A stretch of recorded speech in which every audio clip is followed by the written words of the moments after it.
Bobby leads development and communications for the Savory Institute, which is a global nonprofit facilitating the large-scale regeneration of the world's grasslands to address the root cause of food, water, and climate security.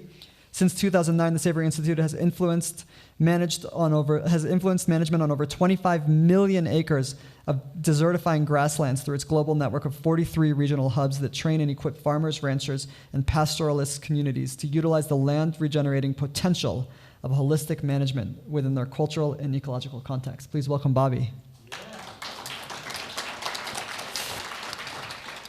We also have Jerome Osentowski. Jerome is a forager and permaculturalist with roots in rural Nebraska. Jerome Osentowski lives in a passive solar home he built at 7,200 feet above Colorado's Roaring Fork Valley. He's a director and founder of the Central Rocky Mountain Permaculture Institute and a permaculture designer for 30 years. His accomplishments including the longest-running permaculture design course in the world. And in addition to that, I want to personally just give such a warm welcome to Jerome. Jerome came into my high school class here in Aspen 20 years ago and introduced the concept of permaculture, and that actually is the source of what got me into doing this work in the first place. So I feel really humbled and honored to get to moderate this panel with these two incredible individuals. We're going to start with presentations from each panelist. So Jerome, if you'd like to get that started. Well, thanks a lot, and I really appreciate being on this panel. Thanks to Chip, and your great presentation puts everything in a very good framework. And I'm just going to tell you some specific things about my operation and a history of developing the food forest on Basalt Mountain. So basically, we have permanent agriculture and permanent culture, and it's some of the things that Eden was talking about. I'm lucky to have a Basalt Mountain in my backyard to roam on and to look at and make observations. We go in permaculture, we go into nature to look for our design models and our ideas. And there's also a side benefit of that. It's such, in Japan, they call it forest bathing. So you're getting exercise, you're getting your ideas, and you're getting healing from being in the mountains. This is an area that actually got all burned out on the last fire, but I love sitting on these rocks and thinking about, this is a swale. Basically, Basalt Mountain is a rock pile with a thin veneer of vegetation. And there's huge outcroppings. There are these swales that are built from rocks from the volcano and still haven't been vegetated except for some lichen and a few dug firs that this squirrel may have planted by accident. And just being around these rocks and being in that environment is just really healing and inspirational, and you get the ideas about what to do. The ecosystems there are many. Aspen is my favorite, going in to see what a food forest is for wildlife and for us too. It natures our spirit as well as it natures all the wildlife and the bees. And here's a little microcosm of the big microcosm that Basalt Mountain is.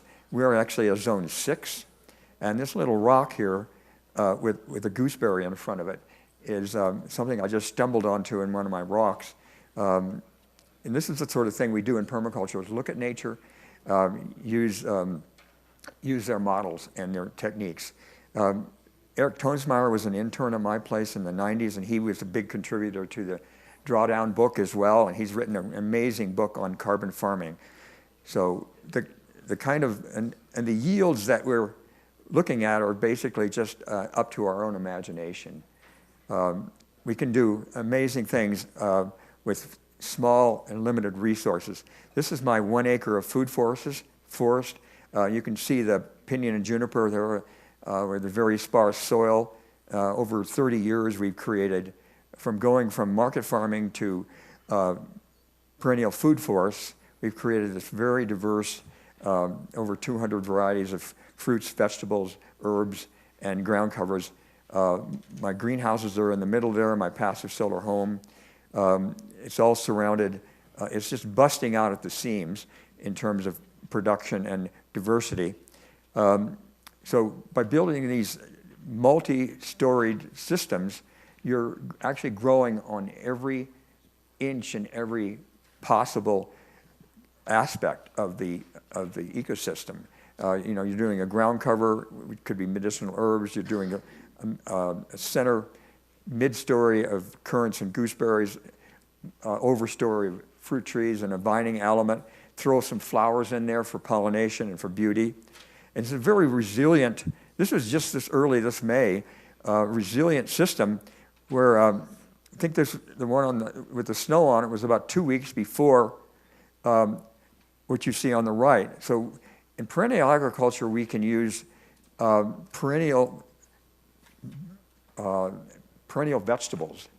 So we're actually harvesting way before the local farmers are harvesting anything because we have perennial vegetables like lovage, spring garlic, nettles, perennial broccoli, horseradish. So we're eating, you know, 2 months before people are even starting to plant here in a perennial system. And then it keeps going on. And then you have all the other fruits that come in. And there's so many different varieties. We have maybe 20 different kinds of apricots. So we have a 2-month apricot season and a 2-month cherry season because we have varieties and we place them at different places. Mulberries we're eating right now, and cherries we've just finished up. Those are the things. And then we have to get the animals back on the farm. They have to be integrated into the system. The ducks are eating their dinner. This is actually a special microclimate here, where in the spring, the sun hits that pond and then reflects onto the big stone walls there and creates a zone 6B, which is like South Carolina. So we have lots of snakes.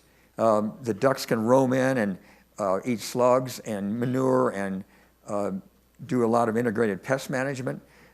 So bring in the animals back to the system, and everything cycles back through the animals. All the residues can be eaten by the rabbits and the chickens and the ducks, and we're basically worm farmers and mycelium farmers here, creating soil with just organic matter that we find for free and using myceliums and worms. We also create about an acre of area for the wildlife. The turkeys can come through and the deer. So making friends with the wildlife is really important. They're the soul of the wilderness, really. So to keep the wildlife happy, and they will not be bothering your food production system. And then, you know, we just have to, you know, these are lessons to be learned.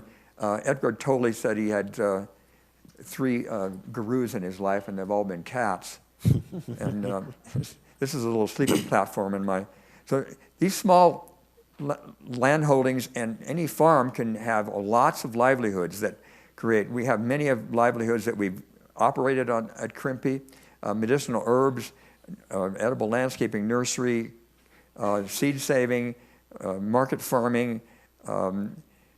All these things are possible. Vermiculture, book sales, consulting, tours, ecosystems. These are all possible on a small farm. We have to look at what are the yields? How many yields can we get from these kinds of systems? This is my Mediterranean greenhouse with medicinal herbs in the front. They attract the beneficials. They go into the greenhouse to pollinate. Wraps around with the forest garden and the solar panels. Indoors, we have Mediterranean climate, specifically just for those plants that are hardy. They winter over with no special heat. Figs, pomegranates, grapes, rosemary, comfrey, and we rotate annuals and perennials in these gardens. So we have a season where we grow our annuals with diverse plantings of dill, and then we go into a summer crop, and then we put it in fallow or use it for something else. My tropical greenhouse that is featured in my book, The Forest Garden Greenhouse, is a year-round greenhouse with all kinds of stacked systems with passion fruit and papaya and bananas and ground covers and mid-story of vegetables, and we farm worms in the pathways as well.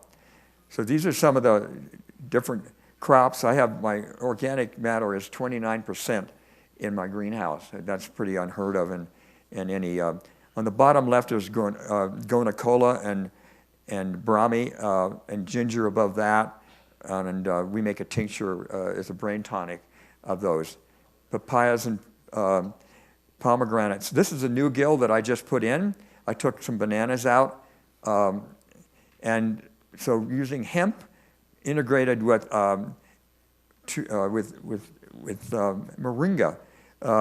Those are both two medicinal plants. One's a tropical tree, and the other one is hemp. And then we have parsley, and all Roman chamomile actually enhances the hemp growth. In the background is a large fig tree, and on the left is my archery range. So we have many functions in the greenhouse. We don't just have plants. We have aquaculture, aquaponics, compost tea machine, worm farming in the pathways, solar drying racks under the sleeping platform, the solar sauna, which helps heat the greenhouse. I'm also a founder and co-owner of the Ecosystem Design, and Michael Thompson is here. He's my partner. He's the architect in this firm. And we've designed greenhouses around the world. This is one of our projects in Steamboat. We use the revolutionary climate battery technology, the SketchUp and then the finished product there. We also work with farmers on the low end to improve their yields and extend their seasons year-round using the climate battery and insulation and more innovative techniques for growing greenhouses. This is a new project we've just done in Whitefish. That's a training center at a high school with a greenhouse attached. It's an environmental sustainability center. I teach workshops there in Montana now. This is the before it got planted.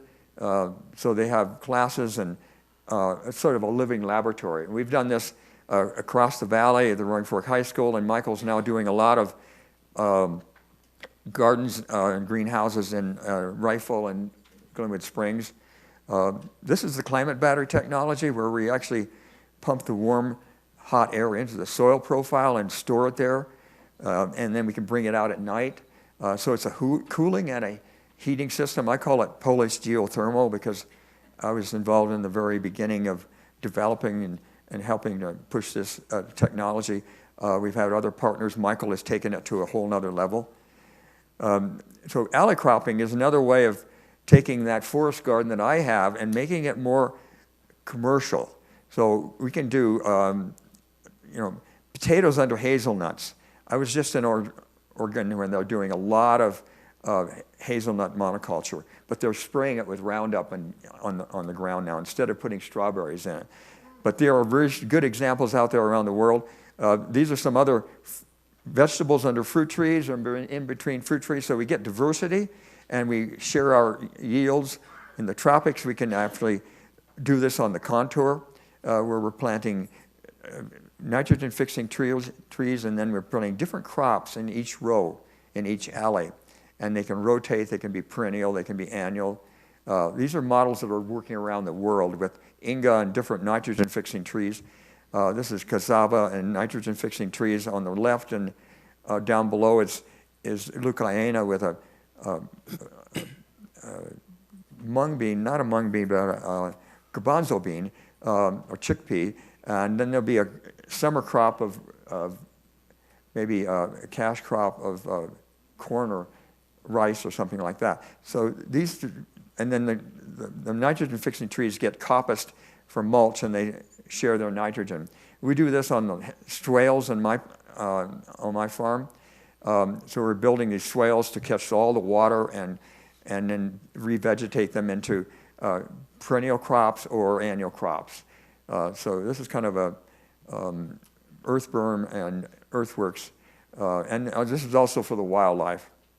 And I just have a class starting, an 8-day class. Absent today for the morning, and this is our class. This is our outdoor kitchen where we're doing, where we have sort of like an outdoor kitchen where it's like being in the Provence. Yeah. Thank you, Jerome. Thank you. All right.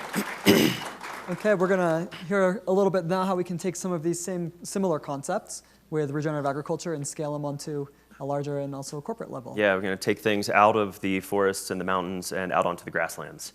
So grasslands represent 5 billion hectares on the planet. That's 1/3 of Earth's terrestrial surface. And there's tremendous potential for that to be this massive carbon sink. We've heard from Hunter Lovins, Tom Chi, last night Tom Steyer even, talking about the need for regenerative agriculture and these nature-based solutions so that we can use soil as a source for carbon drawdown. We cannot let the mindset that technological fixes are going to be the end-all, be-all drive what we're doing for this climate crisis. We have tremendous potential with nature if we take care of it properly. And so let's see what some of the opportunities lie. Richard Teague and Jason Roundtree published a paper in 2016 showing that properly managed grazing, if applied on 25% of our crop and grasslands, would mitigate the entire carbon footprint of North American agriculture.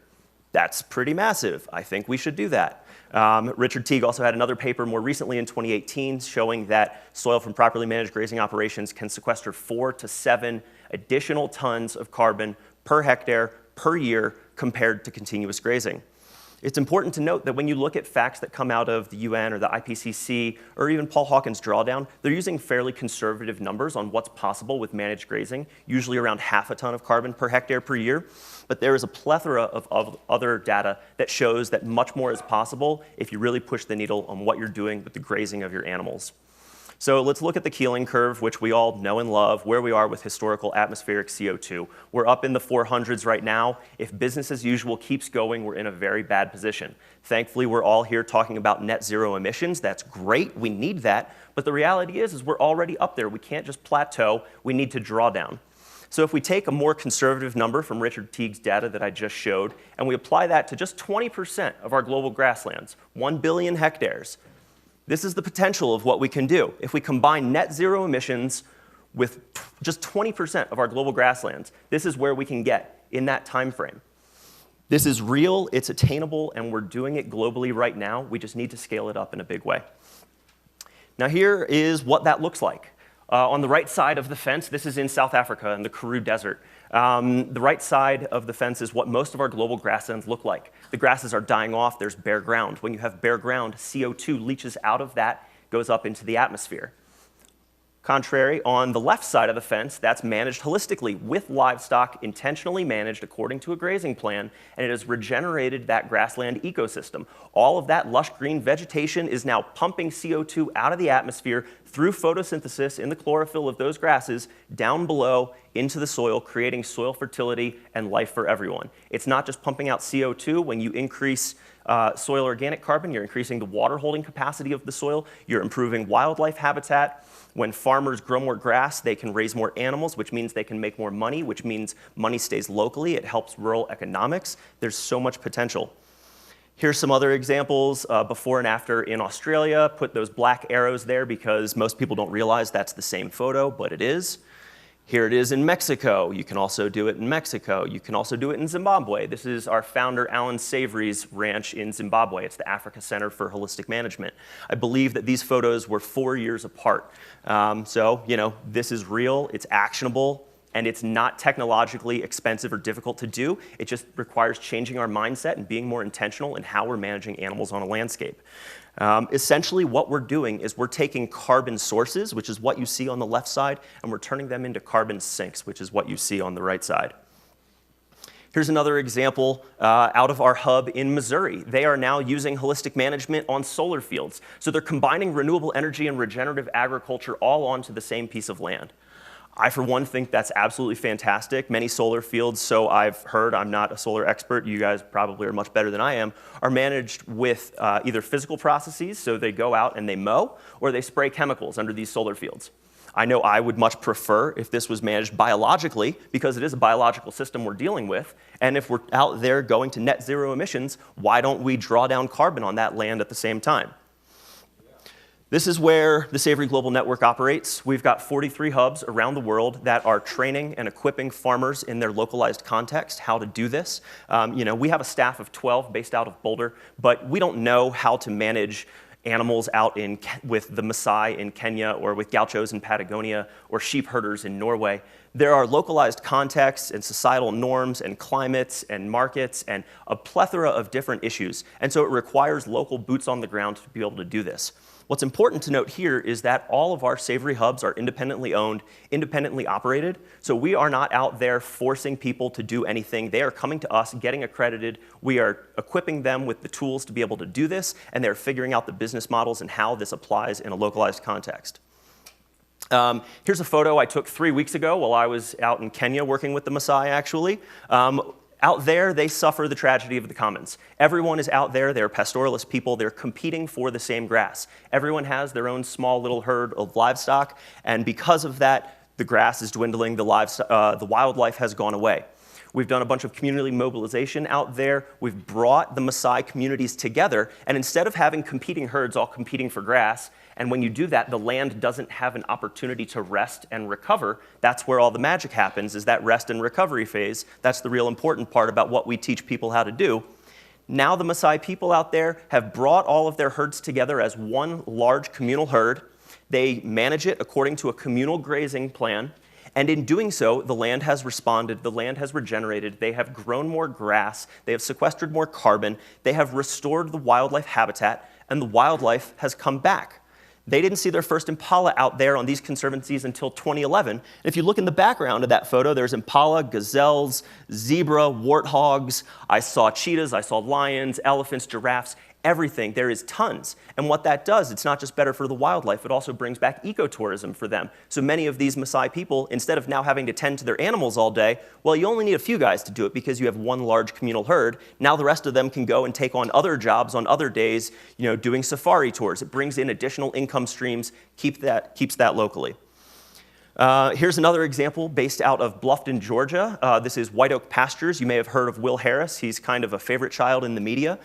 He was a conventional rancher, 4th generation, basically on the brink of losing the farm, losing productivity, as many farmers are.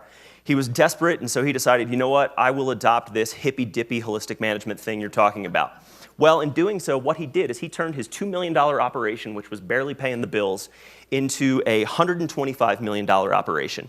He used to have 4 employees that were making minimum wage. Now he employs over 150 individuals that make double the county average. He has so much happening in that town of Bluffton, Georgia, that he is buying up old, dilapidated buildings, turning them into stores, processing facilities, housing, offices. He is bringing back prosperity to rural America. He's also bringing back the bald eagle. They used to have none out there. Now they have over 100. Bald eagles eat more than $250,000 worth of his poultry profits a year, and there's nothing he can do about that. But it's okay because they need to eat too. He's fine with that. It's okay.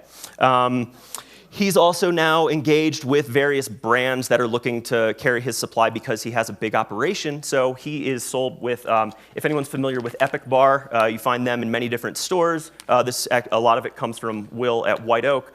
So General Mills, who owns White Oak, or who owns Epic Bar, wanted to know the true impact of all the greenhouse gas emissions. So they hired an independent third-party firm to come in and evaluate all the greenhouse gas emissions in and out of White Oak Pastures Farm. And here's what they've found. So the numbers here are pounds of CO2 equivalent per pound of beef. So, methane is the piece that everyone asks about. So there you go, plus 29. So the belches and gas that come off of the livestock. Yes, that is a problem. One thing to remember, though, when animals are on a healthy grassland ecosystem, there are microbes that exist in the soil called methanotropes. Those are methane oxidizing bacterial species. They eat the methane that come out of the cows. So they are oxidizing more methane than the cows release. When the animals are in a feedlot, that's where the problems arise. You have those big manure lagoons where that manure can't reincorporate back into the soil. So when people are saying, yeah, but all the cow farts and all the cow burps and all the methane, yes, that's a problem, but it's a problem in industrial animal agriculture. In healthy, grass-based, properly managed agriculture, it is not an issue. We also see the soil carbon sequestration, so 35 right there, the plant carbon. They also monitor other farm activities, slaughter and transport, fuel usage, all of that. The net total emissions out of his farm, negative 3.5. So his farm is a net carbon sink. So for every pound of beef you eat from White Oak Pastures, you are sequestering 3.5 pounds of CO2 or CO2 equivalent. I figured that out. This is a pound of CO2 sequestered right here in this packet. I picked this up at Whole Foods on the way in. Then they compared that to other protein sources. So conventional beef over there on the far left, that's where most people are vilifying meat production, saying we need to eat less meat. I agree, we need to eat less industrially produced meat. But if we look on the far end, white oak as that net sink, negative 3.5, there is a vast difference. And we need to recognize that difference. We're being told that we need to eat the Beyond Burger and the Impossible Burger or chicken or whatever it may be. But those are all still net carbon emitters into the environment. And we can do better than less bad. We can do actual good here. And so I think it's really important when we're having these discussions. You know, it was mentioned in Michelle's talk earlier about a story from Newt that when we talk about this, people have a tendency to alienate very large groups. The ranching and agricultural community can be a tremendous, tremendous ally in this climate crisis. At Savory, we talk about that we exist talking with the Boots and the Birkenstocks, and we exist right there in the middle with both of them. And I think we need to focus on that. And so the management of our livestock matters. What we like to tell people is, oh, the formatting got messed up, but it's not the cow, it's the how.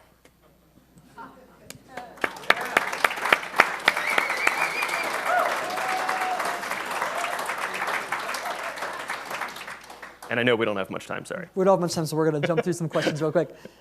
So Bobby, can you tell us a little bit about how you guys are incorporating practice versus kind of the, setting up standards?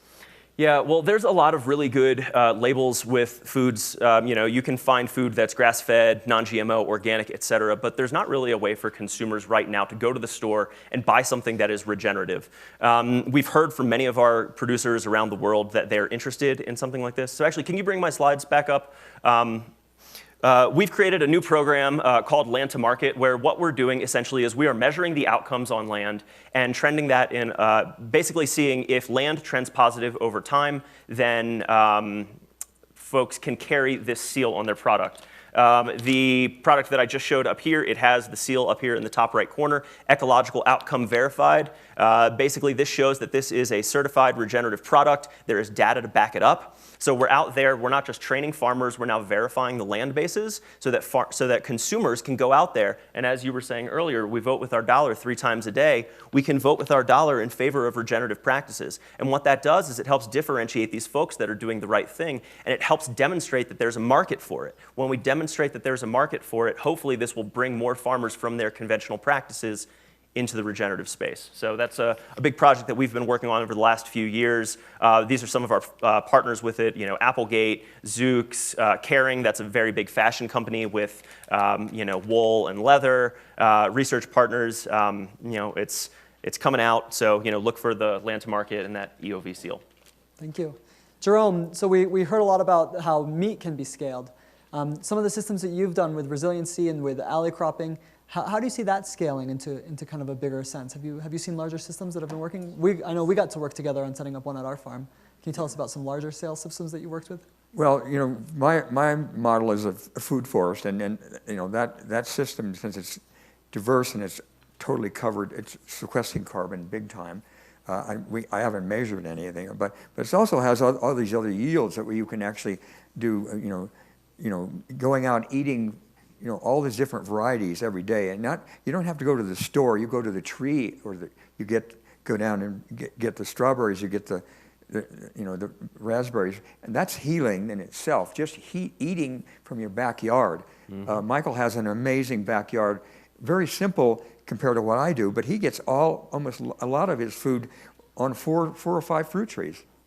So but we need to scale up from my model to alley cropping, which is happening all over the world, but it's just not getting enough traction, just like you know, your system is. Mm-hmm. But it's so simple that we just plant trees and do rotational crops underneath, and we get all that diversity, and we can create nitrogen and create mulch, bring the animals in, and we're regenerating the soil with their manures, getting the animals back out of the feedlot, back on the ground, whichever way you can do that.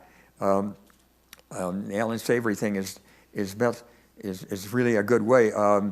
Gabe Brown is doing Alan Savory stuff in North Dakota, and he's got a new book out called Dirt to Soil.